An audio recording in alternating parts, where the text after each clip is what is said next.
திருவளர் புலர் காலை நண்பர்களுக்கு அற்புதங்கள் விளைவிக்கும் அதிகாலை வணக்கம்.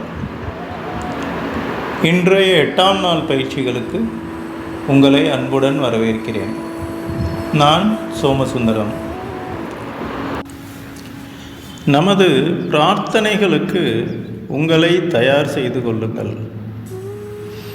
தளர்வாக முதுகை நேராக வைத்து அமர்ந்து கொள்ளுங்கள். இடது கையில் மாயாஜால கல்லும் குபேர முத்திரையும் இருக்கட்டும். வலது கை உங்களது இடது மார்பின் மீது இருக்கட்டும். உங்கள் முன்னால் ஒரு டம்ளரில் நீர் இருக்கட்டும். கண்களை மூடி அமர்ந்து கொள்ளுங்கள்.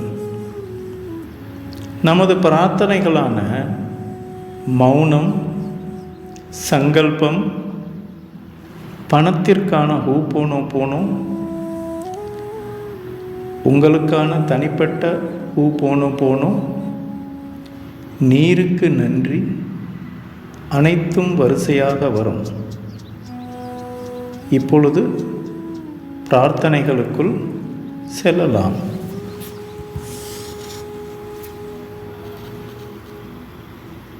அடுத்த 5 நிமிடங்களுக்கு மௌனமாக அமர்ந்து உங்கள் மூச்சை கவனியுங்கள்.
சங்கல்பம்.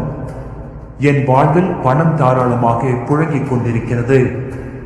எனக்கு பிரபஞ்சத்தின் அளவில்லா ஆசீர்வாதம் எப்பொழுதும் கிடைத்துக் கொண்டிருக்கிறது. எனக்கு நாளுக்கு நாள் செல்வம் பெருகிக் கொண்டிருக்கிறது. ஒவ்வொரு நாளும் நான் செல்வத்திலும் ஞானத்திலும் வளர்ந்து கொண்டிருக்கிறேன்.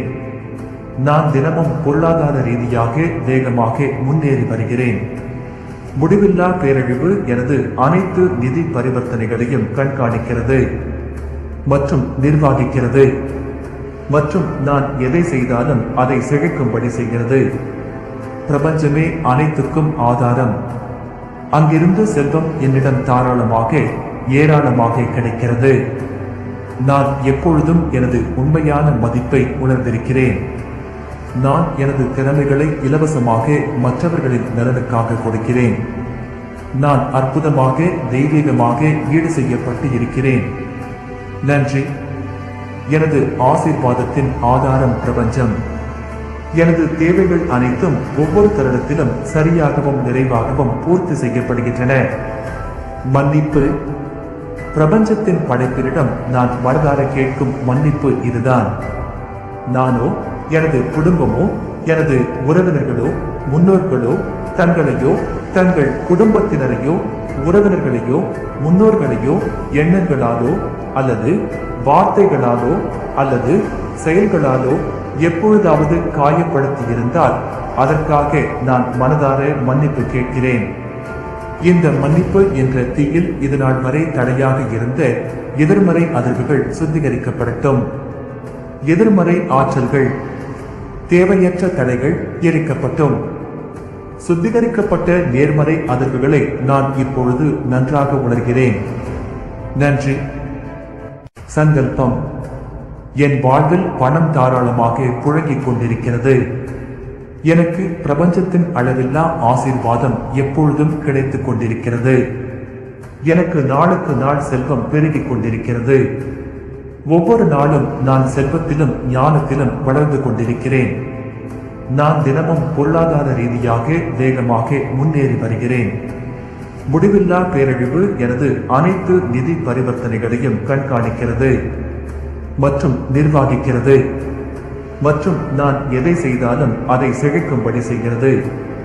பிரபஞ்சமே அனைத்துக்கும் ஆதாரம். அங்கிருந்து செல்வம் என்னிடம் தாராளமாக ஏராளமாக கிடைக்கிறது. நான் எப்பொழுதும் எனது உண்மையான மதிப்பை உணர்ந்திருக்கிறேன். நான் எனது திறமைகளை இலவசமாக மற்றவர்களின் நலனுக்காக கொடுக்கிறேன். நான் அற்புதமாக தெய்வீகமாக ஈடு செய்யப்பட்டு இருக்கிறேன். நன்றி. எனது ஆசீர்வாதத்தின் ஆதாரம் பிரபஞ்சம். எனது தேவைகள் அனைத்தும் ஒவ்வொரு தருணத்திலும் சரியாகவும் நிறைவாகவும் பூர்த்தி செய்யப்படுகின்றன. மன்னிப்பு. பிரபஞ்சத்தின் படைப்பினிடம் நான் மனதார கேட்கும் மன்னிப்பு இதுதான். நானோ எனது குடும்பமோ எனது உறவினர்களோ முன்னோர்களோ தங்களையோ தங்கள் குடும்பத்தினரையோ உறவினர்களையோ முன்னோர்களையோ எண்ணங்களாலோ அல்லது வார்த்தைகளாலோ அல்லது செயல்களாலோ எப்பொழுதாவது காயப்படுத்தி இருந்தால் அதற்காக நான் மனதார மன்னிப்பு கேட்கிறேன். இந்த மன்னிப்பு என்ற தீயில் இதுநாள் வரை தடையாக இருந்த எதிர்மறை அதிர்வுகள் சுத்திகரிக்கப்படட்டும். எதிர்மறை ஆற்றல்கள் தேவையற்ற தடைகள் எரிக்கப்பட்டும். சுத்திகரிக்கப்பட்ட நேர்மறை அதிர்வுகளை நான் இப்பொழுது நன்றாக உணர்கிறேன். நன்றி. பணத்திற்கான ஹூபோனோபோனோ.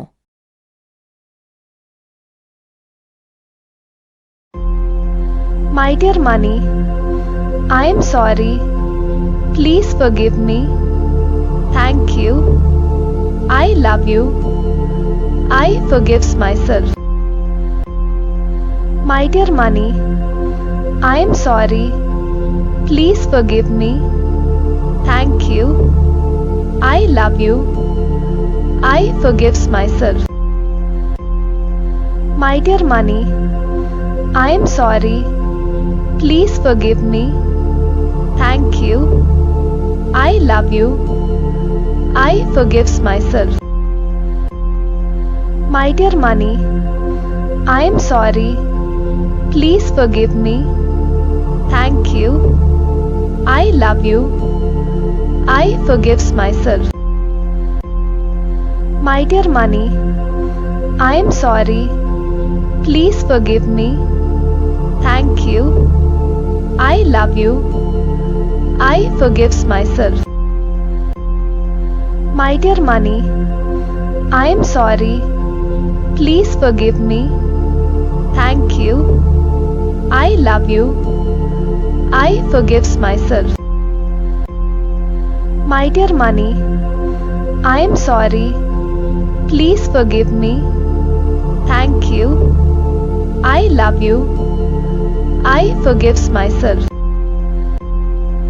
My dear money, I am sorry. Please forgive me. Thank you. I love you. I forgives myself. My dear money, I am sorry. Please forgive me. Thank you. I love you. I forgives myself. My dear money, I am sorry. Please forgive me. Thank you. I love you. I forgives myself. My dear money, I am sorry. Please forgive me. Thank you. I love you.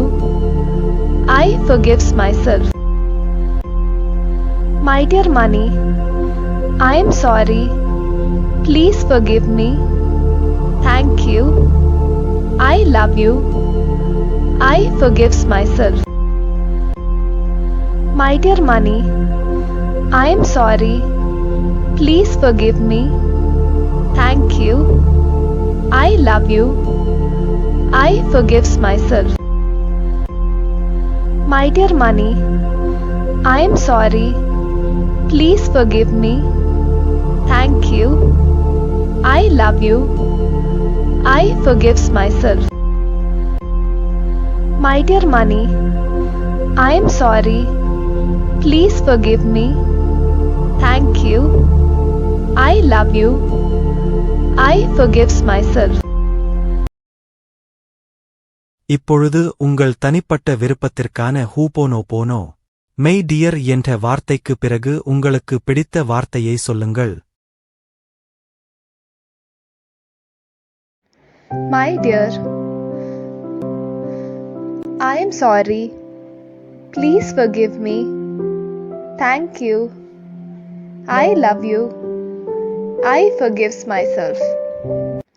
My dear, I am sorry. Please forgive me. Thank you. I love you. I forgives myself. My dear, I am sorry. Please forgive me. Thank you. I love you. I forgives myself. My dear,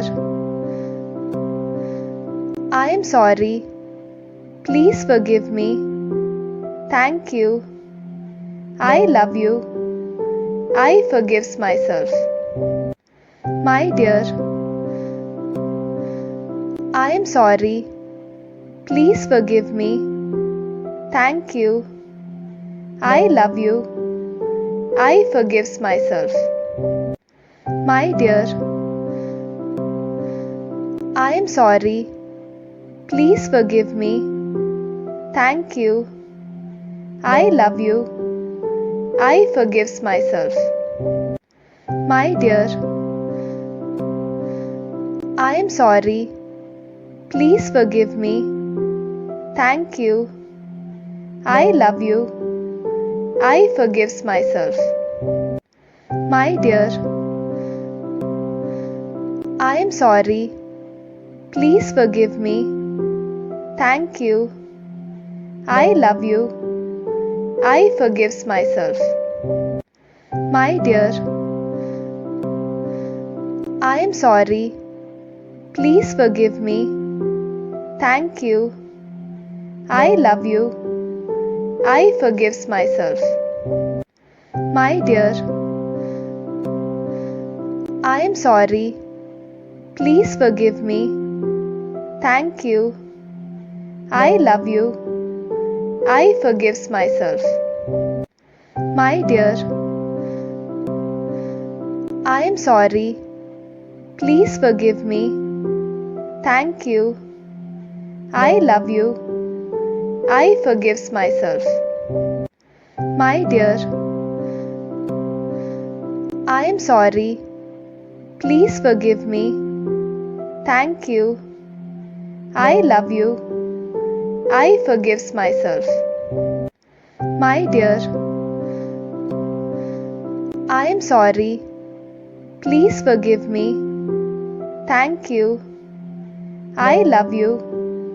I forgives myself. My dear,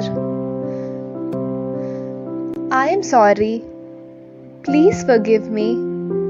Thank you. I love you. I forgives myself.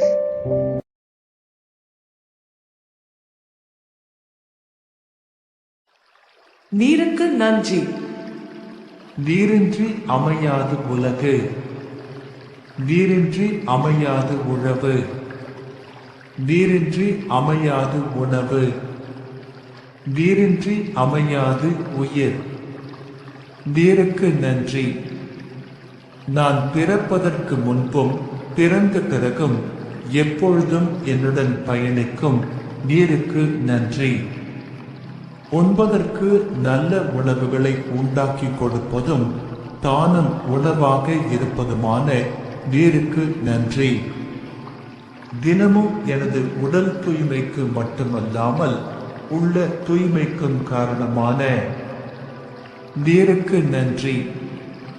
உமிழ்நீரில் ஆரம்பித்து உடலில் உருவாகும் அத்தனை சுரப்பிகளும் சரியான விகிதத்தில் சுரந்து சீரான உடல் இயக்கத்துக்கு காரணமான நீருக்கு நன்றி.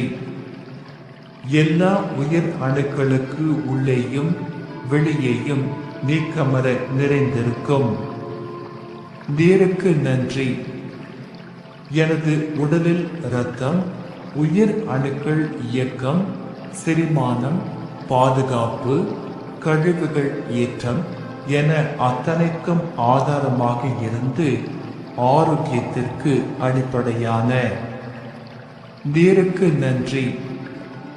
உண்ணும் உணவு உள்ளே செல்வதற்கும் சத்தாக மாறி உறிஞ்சப்படுவதற்கும் மூல காரணமான நீருக்கு நன்றி.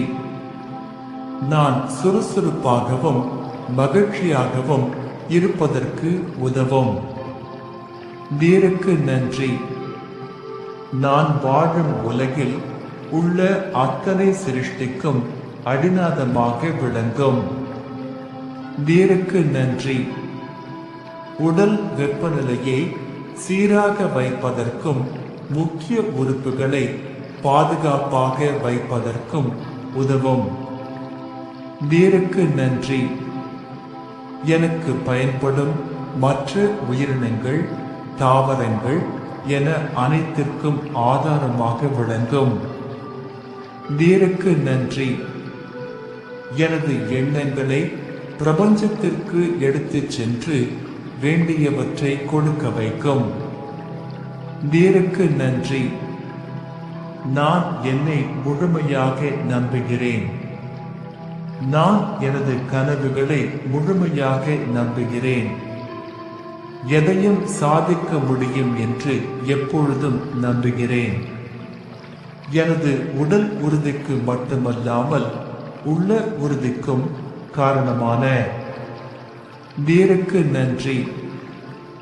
எப்பொழுதும் நேர்மறையான எண்ணங்கள், நேர்மறையான உணர்வுகள், நேர்மறையான செயல்கள், நேர்மறையான விளைவுகள் மட்டுமே கவர்ந்திழுக்கும் நீருக்கு நன்றி. பணம் உட்பட அனைத்து செல்வங்களும் என்னை நோக்கி அபரிதமாக வந்து கொண்டிருக்க காரணமான நீருக்கு நன்றி. நீர் இல்லாமல் நான் இல்லை. நீர் இல்லாமல் எதுவும் இல்லை.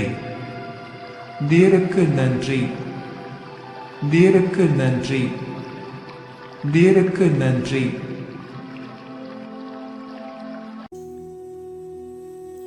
வணக்கம் நண்பர்களே. திரு வேணுகோபால் ஐயா அவர்களின் தொடக்க உரையுடன் இன்றைய பாடங்களை நாம் தொடங்கலாம். அன்பின் நண்பர்களுக்கு அற்புதங்கள் விளைவிக்கும் அதிகாலை வணக்கம். செய்யாமல் செய்த உதவிக்கு வையகமும் வானகமும் ஆற்றல் அறிவு. நாம் ஒருவருக்கு எந்த உதவியும் செய்யாமல் இருக்கும் பொழுது அவர் நமக்கு ஏதாவது உதவிகள் வலிய செய்திருந்தால்,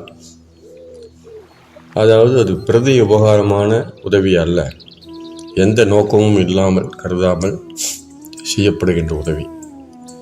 அப்படி செய்யப்படுகின்ற உதவிக்கு இந்த உலகத்தையும் அந்த உலகத்தையும் இணையாக கூற முடியாது என்று கூறுகிறார். நன்றி உணர்வுக்கு இது மிக பெரும் எல்லை. நன்றி உணர்வை நாம் பயிற்சி செய்து வருகிறோம். மாயாஜால புத்தகத்தின் 22வது நாள். வழக்கம் போல வழங்கப்பட்ட 10 ஆசீர்வாதங்களுக்கு நாம் நன்றியை தெரிவித்துக் கொள்கிறோம். இன்றைய பயிற்சி என்னவென்றால், கனவுகள், நம்முடைய 10 கனவுகள், ட்ரீம் லிஸ்ட், அதை படித்து பார்த்து ஒவ்வொன்றையும் தனித்தனியாக எடுத்து அது நடந்து முடிந்ததாக காட்சிப்படுத்தி கொண்டு அதற்காக நன்றி உணர்வை வெளிப்படுத்துவது. இந்த நாளில் ஒரு 3 வேறு வேறு சமயத்தில் இந்த காட்சிப்படுத்துதலை நாம் பயிற்சி செய்ய வேண்டும். அதன் மூலம் நம்முடைய நன்றி உணர்வை நாம் வளர்த்திக் கொள்கிறோம். இடைப்பட்ட காலத்தில் இந்த கனவுகளில் ஏதாவது ஒன்று நிறைவேற்றப்பட்டு இருந்தால் அதற்கு பதிலாக வேறு ஏதாவது ஒரு விஷயத்தை நாம் அதில் சேர்த்து கொள்ளலாம். அடுத்தபடியாக 23வது நாள். காற்று. ஏதாவது ஒரு கணத்தில் கொரோனாவை கடந்து வந்தவர்களுக்கு தெரிந்திருக்கும் காற்று எவ்வளவு முக்கியம் என்பதை பற்றி.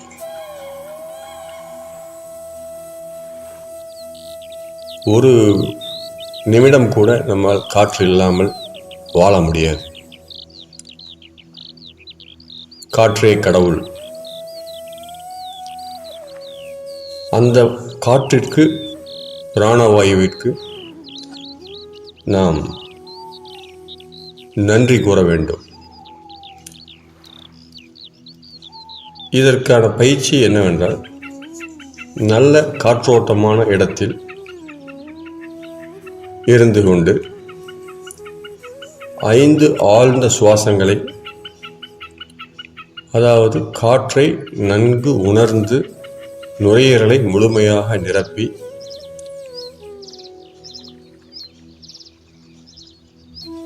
பின்பு காற்றிற்கு நாம் நமது நன்றியை தெரிவிக்க வேண்டும்.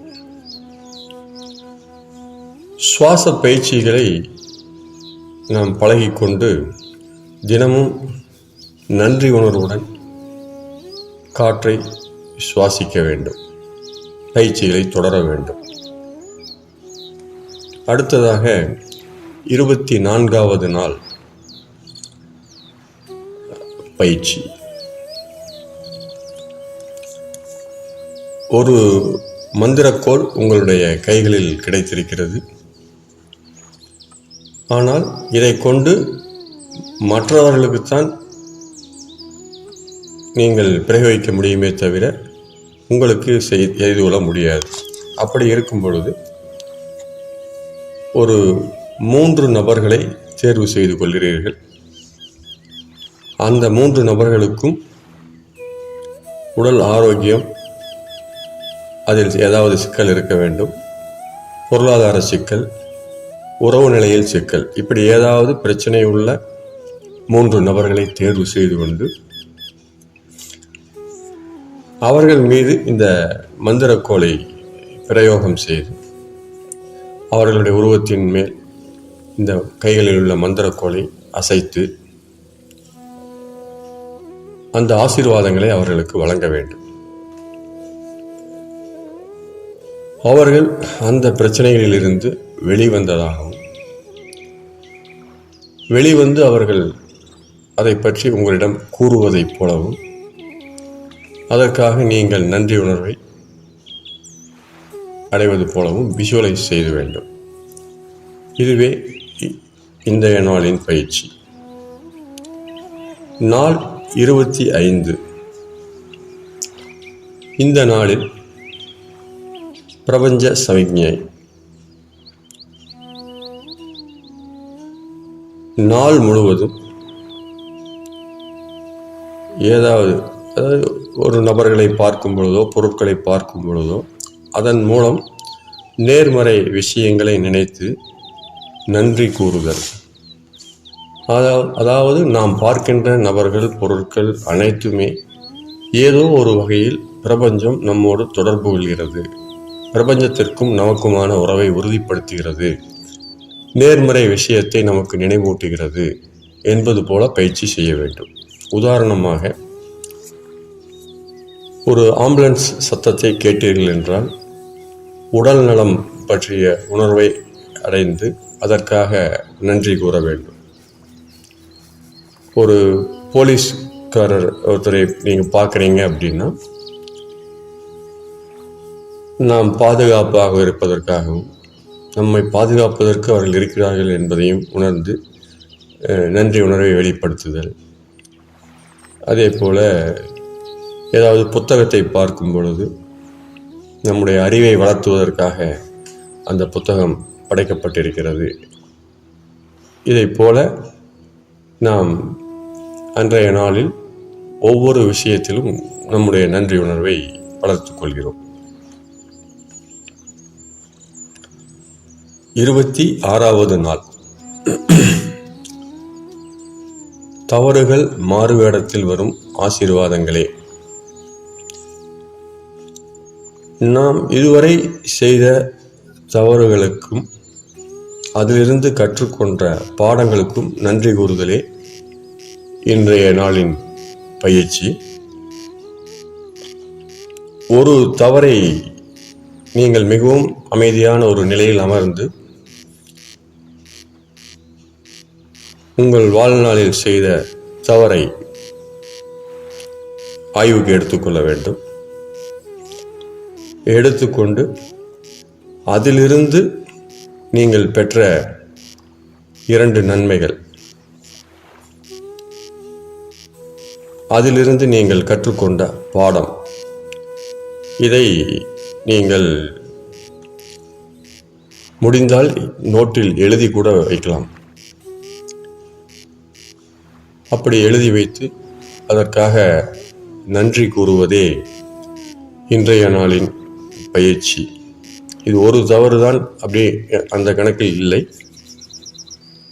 வேறு சில இருந்தாலும் கூட அவற்றை கூட நீங்கள் அட்டவணைப்படுத்தி அதிலிருந்து அந்த விஷயங்களை நீங்கள், அதாவது உங்களுடைய தவறுகளை ஆசீர்வாதங்களாக கணக்கில் எடுத்துக்கொள்வதே இப்பயிற்சி. குற்ற உணர்விலிருந்து முழுவதுமாக விடுவிக்கும் ஒரு அற்புத பயிற்சி இது.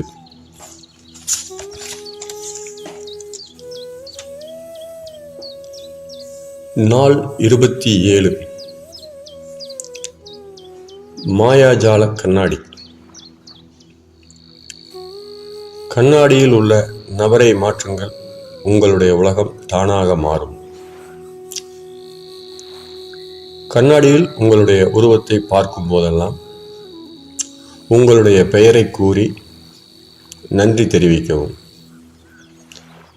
உங்களிடம் உள்ள 3 நல்ல விஷயங்களை கூறி ஒவ்வொன்றிற்குமாக தனித்தனியாக நன்றி கூற வேண்டும். இதை நீங்கள் இந்த நாளின் எவ்வளவு முறை நீங்கள் கண்ணாடிக்கு கடக்கிறீர்களோ அப்பொழுதெல்லாம் சில வினாடிகள் நின்று இதை நீங்கள் பயிற்சி செய்ய வேண்டும். இறுதியாக 28வது நாள், இந்த நாளிலிருந்து பயிற்சி முறையில் ஒரு சிறிய மாற்றம் நடக்கும். இதிலிருந்து நீங்கள் முந்தைய நாள் நடந்த 10 நிகழ்வுகளை நன்றி உணர்வுடன் வெளிப்படுத்த வேண்டும். இந்த நாளிலிருந்து இந்த பயிற்சியை நீங்கள் உங்களுடைய தேவைகளுக்கு ஏற்ப சிறிது மாற்றம் ஏற்படுத்தி கொள்ளலாம். முக்கியமாக 28 நாள் நீங்கள் இந்த பயிற்சியை கடந்து வந்ததற்காக உங்களுக்கு நீங்களே நன்றியை தெரிவித்துக் கொள்ளும் விதமாக இந்த நாளை நீங்கள் முடிவு செய்து கொள்ள வேண்டும். சுருக்கமாக 22வது நாள் கனவுகள் நிறைவேறுவதை காணுதல். 23வது நாள் காற்றுக்கு நன்றி. 24வது நாள் மந்திரக்கோள் பிரயோகம். 25வது நாள் பிரபஞ்சத்தின் சமிக்ஞை. 26வது நாள் தவறுகளுக்கு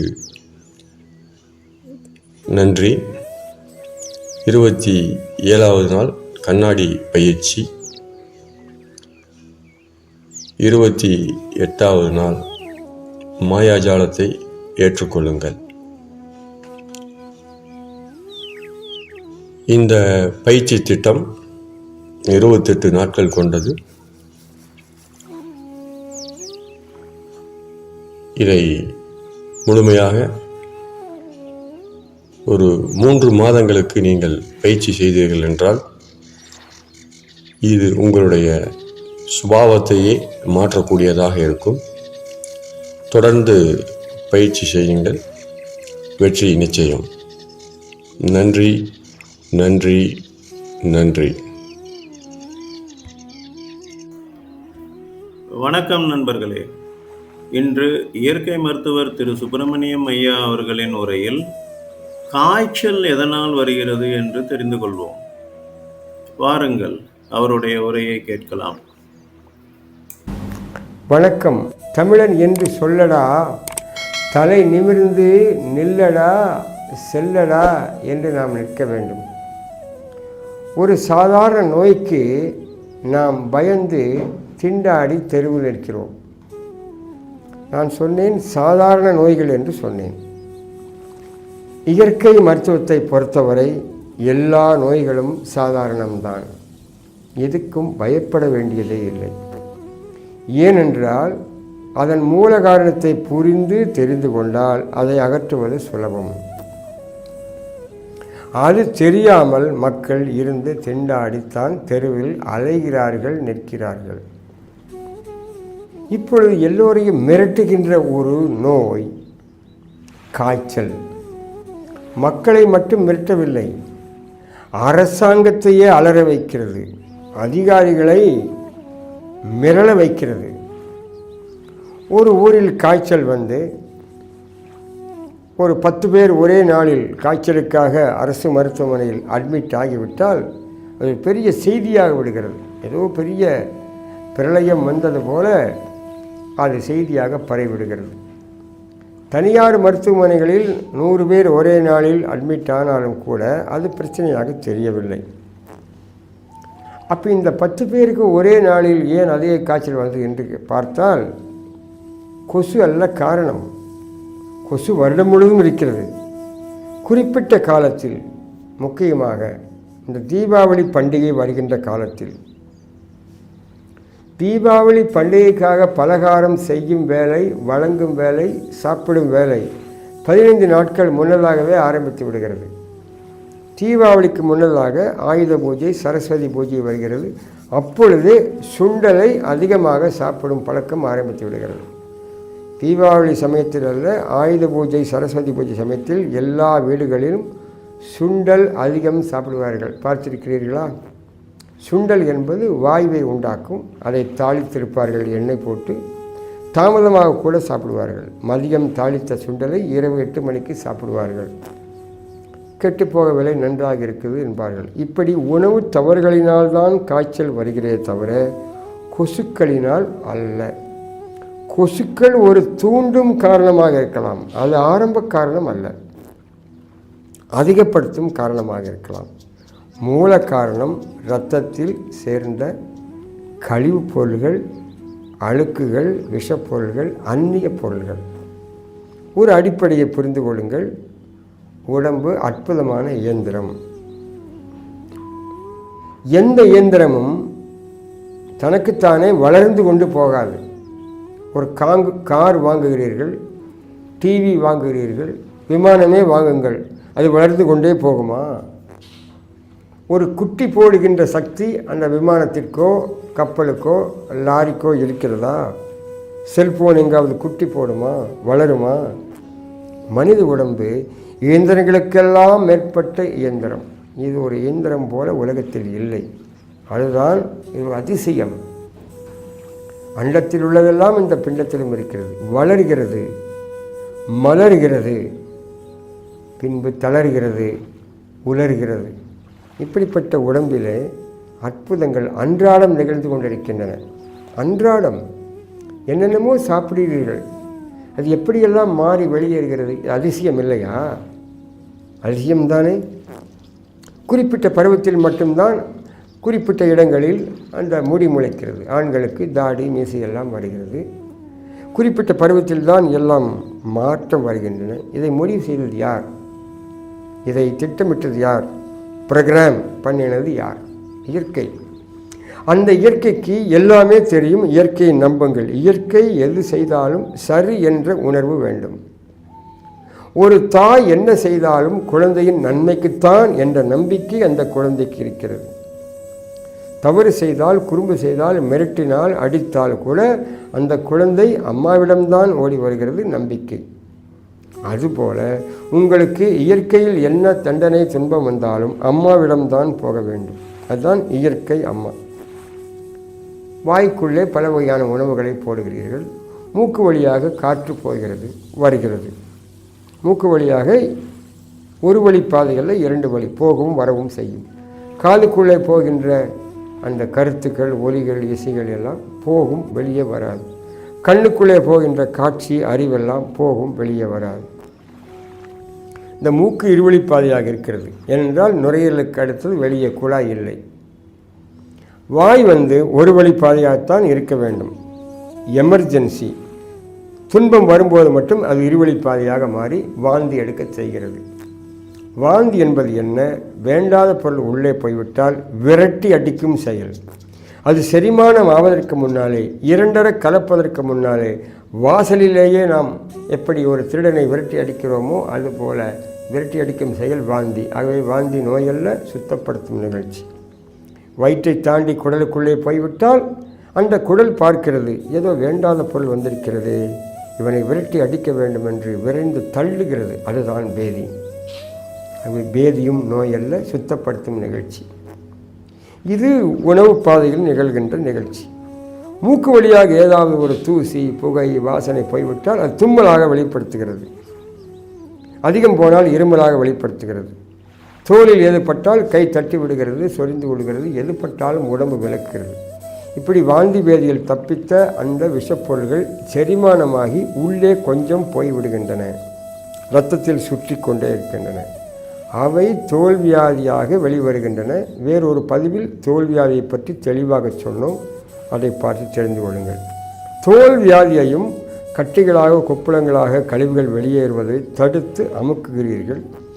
அல்லது அந்த தோலுக்கு அந்த மெக்கானிசம், அந்த இயல்பு போய்விடுகிறது.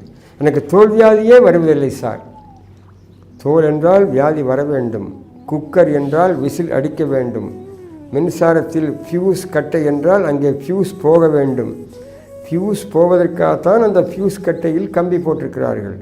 கெட்டி கம்பி போட்டால் ஃபியூஸ் போகாது, டிவி ஃப்ரிட்ஜ் போன்ற சாதனங்கள் போய்விடும்.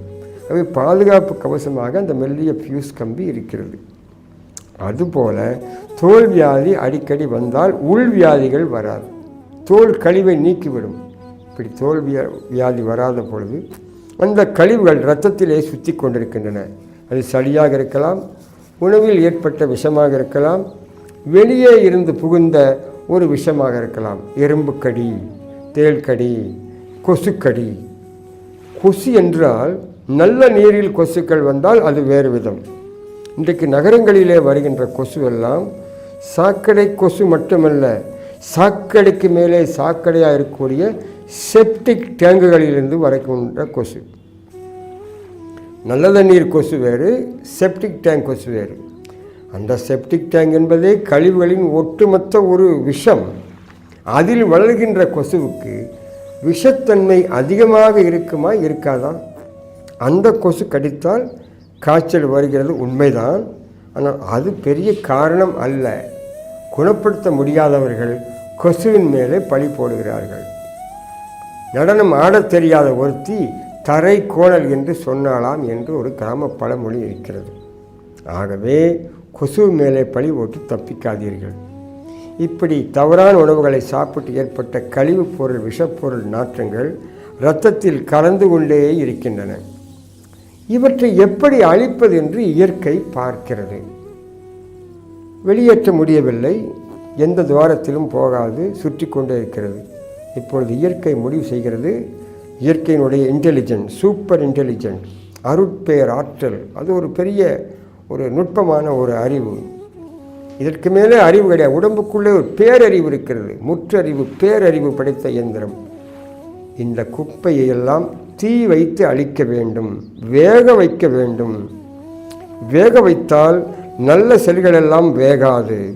இந்த கெட்டுப்போன செல்கள், அரைகுறை வேக்காட்டு செல்கள், செத்துப்போன செல்கள் எல்லாம் வெந்து அழிந்துவிடும் என்று காய்ச்சலை உண்டாக்குகிறது. அப்பொழுது குடலில் இருந்து கழிவுகள் வந்து கொண்டே இருந்தால் காய்ச்சல் நீடித்து கொண்டே இருக்கும். காய்ச்சல் வந்தவுடனே நீங்கள் என்ன செய்ய வேண்டும் என்றால் இயற்கை மருத்துவத்தை நாட வேண்டும். இயற்கை மருத்துவரிடம் தொலைபேசியிலோ நேரிலோ சென்று ஆலோசனை கேட்க வேண்டும். தண்ணீரை நிறைய குடித்து குடித்து இரத்தத்தை சுத்தப்படுத்தி கொண்டே இருக்க வேண்டும். உள்ளே நல்ல தண்ணீரை ஊற்றுங்கள். குளிராக இருந்தால் வெந்நீரை ஊற்றுங்கள். அவசியப்பட்டால் எலுமிச்சை கலந்து ஊற்றுங்கள். நல்ல தண்ணீரை மேலே ஊற்றுகிறீர்கள், அழுக்கு தண்ணீர் கீழே மலமாக மூத்திரமாக வந்து கொண்டே இருக்கும். இப்படி நல்ல தண்ணீரை ஊற்றிக்கொண்டே இருந்தால், கழிவுநீர் வெளியே போய்கொண்டே இருந்தால் இரத்தத்தில் விஷப்பொருள் குறையும் அல்லவா? குறைந்துதானே தீர வேண்டும். காய்ச்சல்காரருக்கு அதிகப்படியான தண்ணீர் கொடுக்க வேண்டும். 1 மணி நேரத்திற்கு 1/2 லிட்டர் 1/4 லிட்டர் என்று கொடுக்க வேண்டும். குழந்தைகள் என்றால் குறைந்தபட்சம் 100-200 மில்லி தண்ணீர் கொடுத்து கொண்டே இருக்க வேண்டும். மணிக்கு ஒரு முறை சிறுநீர் போய்கொண்டே இருக்க வேண்டும். உள்ளே ஊற்றியது நல்ல தண்ணீர். சிறுநீர் போகும்பொழுது மஞ்சளாக, சூடாக, நாற்றமாக, பழுப்பு நிறமாகத்தான் வரும். அந்த அழுக்கு எங்கே இருந்தது? இரத்தத்தில் இருந்தது. ஆகவே கழிவை நீக்க வேண்டும். கழிவு தேக்கமே வியாதி. அடுத்தது, மலச்சிக்கல் இல்லாமல் காய்ச்சல் வரவே வராது. இயற்கை மருத்துவத்தில் முதல் வேலை எனிமா கொடுத்து குடலை தூய்மை செய்தல். 100கணக்கான குழந்தைகளுக்கு நான் எனிமா என் கையாலே கொடுத்திருக்கிறேன். பெற்றோருக்கு பயம், அனுபவம் இல்லை, பழக்கமில்லை. நான் இதில் இயற்கை மருத்துவத்திலும் எனிமாவிலும் ஒரு அனுபவம் உள்ள ஒரு நிபுணர். கட்டி கட்டியாக மலம் நாற்றமாக வரும். உடனே குழந்தை விளையாட போய்விடும் அல்லது தெளிவாக இருக்கும். பல அனுபவங்கள், அவைகளையெல்லாம் சொல்ல நேரமில்லை. எனிமா கொடுத்து குழந்தையானாலும் பெரியவரானாலும் குடலை சுத்தம் பண்ணுங்கள். பழச்சாறுகளை கலந்து குடித்து கொண்டே இருங்கள். குளிரடித்தால் வெந்நீர் குடியுங்கள். வெயிலில் வந்து உட்காருங்கள். காற்றோட்டமாக இருந்து மூச்சை இழுத்து கொள்ளுங்கள். அடிவயிற்றில் ஈரத்துணியை போடுங்கள். இடுப்பில் ஈரத்துணி கட்டி 1/2 மணி நேரம் படுத்துக் கொள்ளுங்கள். அடுத்த 1/2 மணி நேரத்திற்கு நெஞ்சின் மேலே ஈரத்துணி போடுங்கள். அடுத்த 1/2 மணி நேரத்திற்கு கழுத்தை சுற்றி ஈரத்துணியை சுற்றி கட்டுங்கள். அடுத்த அரை மணி நேரம் மூக்கு நுனியிலிருந்து நெற்றி, காது, கண் முழுவதும் ஈரத் துணியை போட்டு படுத்துக் கொள்ளுங்கள். அந்த துணி சூடாகிவிட்டால் எடுத்து திருப்பி போட்டுக்கொள்ளுங்கள். வேறு துணியை போட்டுக்கொள்ளுங்கள். உடம்பில் ஏதாவது ஒரு இடத்தில் ஈரத்துணி இருந்து கொண்டே இருக்க வேண்டும். கால் விறுவிறுப்பாக இருந்தால் கால்களுக்கு நல்லாக ஸ்வெட்டர் அல்லது சாக்ஸ், துண்டு முதலியவரை போர்த்தி கால்களை கதகதப்பாக வைத்துக் கொள்ளுங்கள். கால்களுக்கு வெந்நீர் உத்தரம் கொடுக்கலாம். கால் விறுவிறுப்பாக இருக்க வேண்டியதில்லை. உடம்பிலே சூடு இருக்கும். ஆனால் அந்த நோயாளி கேட்டால் குளிர் அடிக்கிறது என்பார்கள். இதுதான் காய்ச்சலுடைய அறிகுறி. காய்ச்சல் வந்தால் எந்த உணவும் கொடுக்கக்கூடாது. கஞ்சியாவது குடி, பால் குடி, பன்னு சாப்பிடு, ரொட்டியில் தொட்டு சாப்பிடு என்று சொல்லக்கூடாது.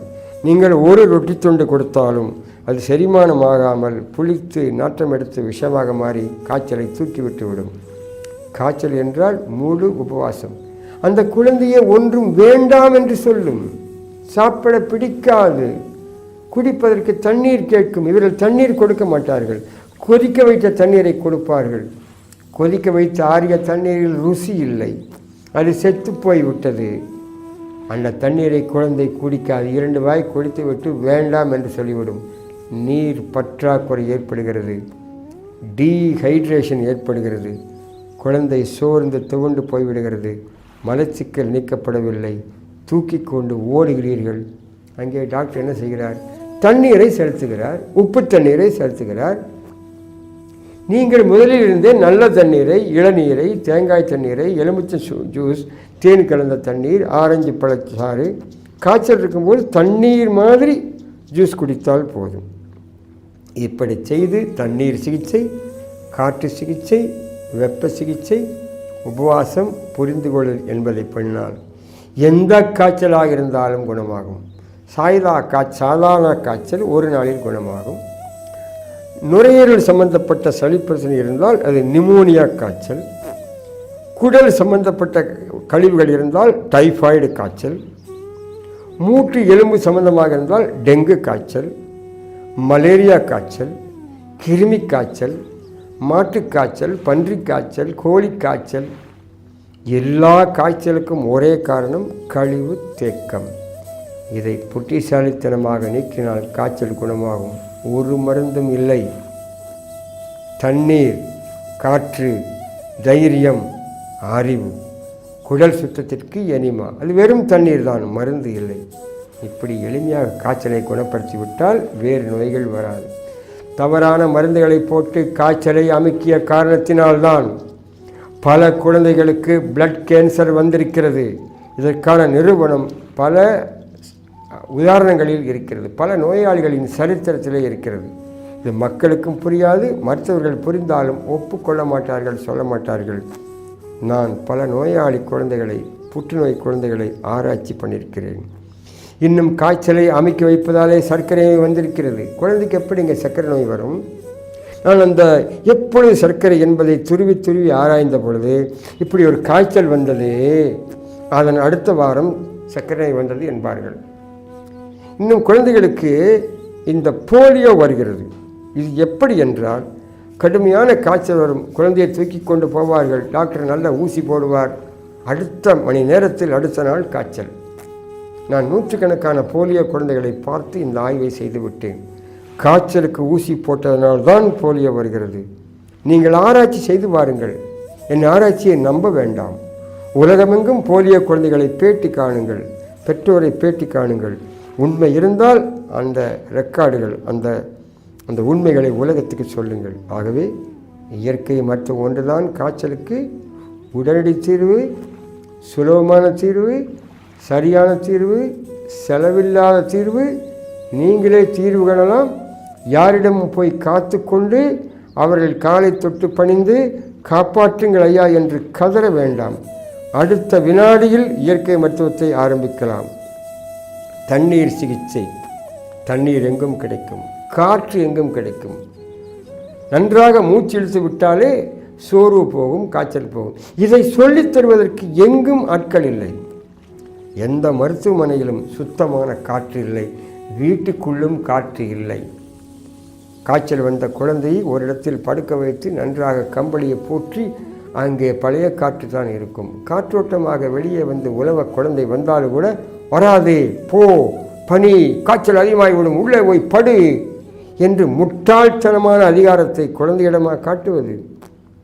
ஆகவே இயற்கை மருத்துவம் கற்றால் ஒழிய நலம் பற்றிய அறிவு செல்வம் வராது. நான் பெற்ற செல்வம் நலமான செல்வம் என்று குழந்தையை பெற்றுக்கொண்டு நோயில் வீழ விடலாமோ? நோயிலே பாயிலே வீழ்ந்தால் எழுந்து நிற்பதற்கும் இயற்கை ஒன்றுதான் உதவும். செயற்கை சரிவராது. செயற்கையால் துன்பப்பட்டவர்கள் கதை ஆயிரம். அதை பார்த்து கொண்டுதானே இருக்கிறீர்கள். இயற்கைக்கு வர ஏன் இன்னும் தயக்கம்? உடனே இயற்கை மருத்துவத்தை கற்றுக்கொள்ளுங்கள். அது மிக சுலபம். நீங்கள் இந்த காணொளி காட்சிகளை பார்த்தால் கற்றுக்கொள்ளலாம், நூல்களில் கற்றுக்கொள்ளலாம், உங்கள் அனுபவத்தில் கற்றுக்கொள்ளலாம். இன்றிலிருந்து பழங்களை அதிகம் சாப்பிடுங்கள். Man is fruitarian. இந்த அடிப்படையில் தான் இயற்கை மருத்துவம் வேலை செய்கிறது. மீண்டும் சந்திப்போம். வணக்கம்.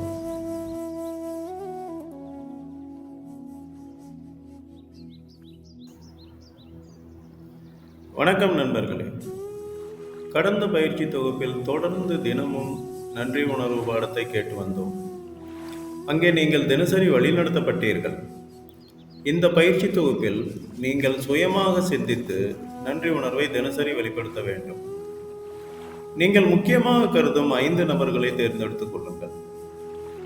இந்த 5 நபர்களுக்கு தினசரி இந்த பயிற்சி தொகுப்பு முடியும் வரை ஏதாவது ஒரு காரணத்துக்காக நீங்கள் நன்றி உணர்வை தெரிவிக்க வேண்டும். மேற்கொண்டு 5 நபர்களுக்கோ பொருட்களுக்கோ அல்லது சம்பவங்களுக்கோ நீங்கள் உங்கள் விருப்பப்படி நன்றி உணர்வை தெரிவிக்கலாம். இந்த 10 பேருக்கு நன்றி உணர்வை தெரிவிப்பது இந்த பயிற்சிகளின் கட்டாயமாகும். இதற்காக உங்களுக்கு 10 நிமிடங்கள் வழங்கப்படுகிறது. நீங்கள் நன்றி உணர்வை உங்கள் குறிப்பேட்டில் எழுதிய பிறகு அடுத்த பாடத்தை தொடரலாம். நன்றி. இப்பொழுது பாடங்களை எழுதத் தொடங்குங்கள்.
வணக்கம் நண்பர்களே. நேற்று நாம் சூரிய நமஸ்காரம் செய்வது பற்றி பார்த்தோம். இன்றும் நாம் சூரிய நமஸ்காரத்தை கற்றுக்கொள்ளவிருக்கிறோம். பொறுமையாக பார்த்து ஒவ்வொரு படியாக கற்றுக்கொள்ளுங்கள். இங்கு வேகம் முக்கியமில்லை, சரியான செய்முறைகளே அதிக பலன் தரும். எனவே மெதுவாக சரியான முறையில் செய்யத் தொடங்குங்கள். ஆரம்பத்தில் உங்களால் எவ்வளவு முடிகிறதோ அதை மட்டும் செய்யுங்கள். தினசரி இந்த பயிற்சியை செய்யும் பொழுது அதன் எண்ணிக்கை கூடுவதை நீங்களே உணர்வீர்கள். சூரிய நமஸ்காரத்தால் ஏற்படும் பலன்களையும் அனுபவபூர்வமாக உணர்வீர்கள். இப்பொழுது சூரிய நமஸ்காரம் செய்யத் தொடங்குங்கள். வணக்கம் நண்பர்களே. சூரிய நமஸ்காரம் செய்வதில் 12 நிலைகள் உள்ளன. நாம் இப்பொழுது ஒவ்வொரு நிலைகளாக படிப்படியாக கற்றுக்கொள்ளலாம். ஆசனங்கள் செய்யும் பொழுது வெறும் தரையில் செய்யக்கூடாது. யோகா மேட்டோ அல்லது வேறு விரிப்புகளோ தரையில் விரித்து அதன் மீது நின்று செய்யவும். முதலாவது நிலை, உங்கள் கால்கள் இரண்டையும் சேர்த்து வைக்கவும். கைகள் இரண்டையும் தோலுக்கு நேராக தொங்க போட்டு மூச்சை உள்ளிழுத்து பின் 2 கைகளையும் உயர்த்தி கைகளை கூப்பிய நிலைக்கு கொண்டு வரவும். இப்பொழுது மூச்சை வெளியே விடவும். இரண்டாவது நிலை, மூச்சை உள்ளே இழுத்து கைகள் இரண்டையும் தலைக்கு மேல் உயர்த்தி முடிந்த அளவு பின்புறமாக நீட்டவும். கைகள் காதில் படுவதோடு நன்கு நேராக இருக்க வேண்டும். உடலை இடுப்புக்கு மேலே எவ்வளவு முடியுமோ அவ்வளவு பின்புறமாக வளைத்து மூச்சில் கவனம் செலுத்தவும். மூன்றாவது நிலை, மூச்சை வெளியே விட்டவாறு கைகள் மற்றும் உடலை முன்புறமாக கொண்டு வந்து இடுப்போடு முன்புறமாக வளைந்து உங்கள் முழங்கால்கள் மடியாதவாறு உள்ளங்கைகள் இரண்டும் கால்களுக்கு பக்கத்தில் இருக்குமாறு வைக்க முயற்சிக்கவும். ஆரம்பத்தில் குனியவே கஷ்டமாக இருக்கும்.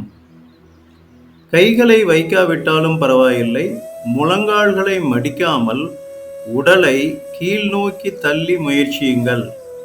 கை வைக்க முடியுமானால் முழங்காலை மூக்கால் தொடுங்கள். கால்கள் மடியக்கூடாது. நான்காவது நிலை, இப்போது இடது காலை பின்புறமாக கொண்டு சென்று முழுமையாக நீட்டி பெருவிரல் நிலத்தில் படுமாறு வையுங்கள். வலது கால் 2 கைகளுக்கும் நடுவில் இருக்குமாறு முழங்காலை மடித்து 2 கைகள் மற்றும் வலது கால் ஆகியன ஒரே கோட்டில் இருக்குமாறு பார்த்து கொள்ளுங்கள். நெஞ்சு இழுபடுமாறு முன் தள்ளி கழுத்தை பின்பக்கமாக வளைத்து மூச்சை உள்ளே இழுங்கள். ஐந்தாவது நிலை, தற்போது மூச்சை வெளிவிட்ட வண்ணம் வலது காலையும் பின்னோக்கி தள்ளி எடையை தூக்கி உடலை மலையைப் போல வளையுங்கள். உங்கள் நாடியால் நெஞ்சை தொட முயற்சியுங்கள். கைகளும் கால்களும் முழுமையாக நீண்டிருக்க வேண்டும். கால் பாதத்தை கீழே முழுமையாக பதிக்க முயற்சியுங்கள். முடியாத பட்சத்தில் சிறிது காலை உள்ளே கொண்டு வரலாம், ஆனால் மடிக்கக்கூடாது. ஆறாவது நிலை, தற்போது மூச்சை வெளியே விட்டவாறு முழங்கால், முழங்கை, வயிறு, உள்ளங்கை, கை, நெஞ்சு, நாடி அனைத்தும் கீழே தரையில் படுமாறு வைக்கவும். இடுப்பு மட்டும் தூக்கிய நிலையில் இருக்க வேண்டும். ஏழாவது நிலை, இப்போது முழங்கால், கைகள் போன்றவை நிலத்தில் பட மூச்சை உள்ளே இழுத்தவாறு இடையோடு மேலிருக்கும் பகுதிகள் அனைத்தையும் உள்ளங்கையால் ஊன்றி தூக்கவும். தூக்குகின்ற நேரத்தில் முழு பாரமும் உள்ளங்கை மீது இருக்கட்டும். கழுத்தை முடிந்தளவு பின்பக்கம் வளைத்து கொள்ளுங்கள். 8வது நிலை. தற்போது மூச்சை வெளியே விட்ட வண்ணம் கால்களை தூக்கி இடையையும் தூக்கி உடலை மலையைப் போல வளையுங்கள். உங்கள் நாடியால் நெஞ்சை தொட முயற்சியுங்கள். கைகளும் கால்களும் முழுமையாக நீண்டிருக்க வேண்டும். கால் பாதத்தை கீழே முழுமையாக பதித்திருக்க வேண்டும். 9வது நிலை. இப்போது இடது காலை பின்புறமாக கொண்டு சென்று முழுமையாக நீட்டி பெருவிரல் நிலத்தில் படுமாறு வையுங்கள். வலது கால் 2 கைகளுக்கும் நடுவில் இருக்குமாறு முழங்காலை மடித்து 2 கைகள் மற்றும் வலது கால் ஆகியன ஒரே கோட்டில் இருக்குமாறு பார்த்து கொள்ளுங்கள். நெஞ்சு இழுபடுமாறு முன் தள்ளி கழுத்தை பின்பக்கமாக வளைத்து நன்கு மூச்சை உள்ளே இழுங்கள். 10வது நிலை. மூச்சை வெளியே விட்டவாறு கைகள் மற்றும் உடலை முன்புறமாக கொண்டு வந்து இடுப்போடு முன்புறமாக எழுந்து உங்கள் முழங்கால்கள் மடியாதவாறு உள்ளங்கைகள் இரண்டும் கால்களுக்கு பக்கத்தில் இருக்குமாறு வைக்க முயற்சிக்கவும். எழும்பொழுது பின்பக்கமாக இருக்கும் காலை நேராக பின்னால் நீட்டி அப்படியே கொண்டு வந்து மற்ற காலுக்கு பக்கத்தில் வைக்கவும். இப்போதும் மூக்கால் முழங்காலை தொட முயற்சியுங்கள். கை வைக்க இயலாதோர் கைகளை கீழ் நோக்கி நீட்டிக்கொண்டே இருங்கள். கால்கள் மடியக்கூடாது. 11வது நிலை. மூச்சை உள்ளே இழுத்து மேலே நிமிரவும்.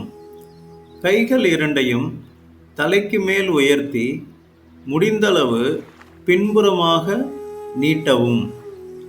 கைகள் காதில் படுவதோடு நன்கு நேராக இருக்க வேண்டும். உடலை இடுப்புக்கு மேலே எவ்வளவு முடியுமோ அவ்வளவு பின்புறமாக வளைத்து மூச்சில் கவனம் செலுத்தவும். 12வது நிலை. பிறகு மூச்சை வெளியே விட்டவாறு கைகள் இரண்டையும் தலைக்கு மேலே உயர்த்தி அதிலிருந்து நெஞ்சு உயரத்துக்கு கைகளை கூப்பிய நிலைக்கு கொண்டு வரவும். இப்போது நீங்கள் சூரிய நமஸ்காரம் பாதி சுற்று செய்து முடித்து விட்டீர்கள். ஒரு சுற்றை முழுமையாக முடிக்க மீண்டும் இதே முறைகளை இடது காலுக்கு பதிலாக வலது காலை பின்புறமாக நீட்டி செய்ய வேண்டும்.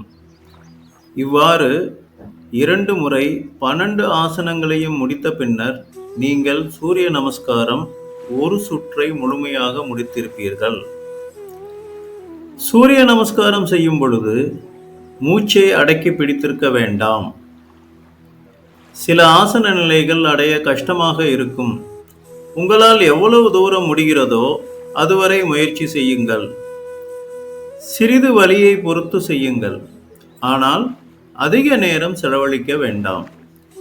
தவறாக செய்யும் பட்சத்தில் கழுத்து மற்றும் முதுகு வலி வர வாய்ப்புள்ளது. எனவே முடிந்தால் சூரிய நமஸ்காரம் தெரிந்த யாராவது ஒருவருடைய மேற்பார்வையில் இதை செய்யவும். நன்றி. வணக்கம் நண்பர்களே.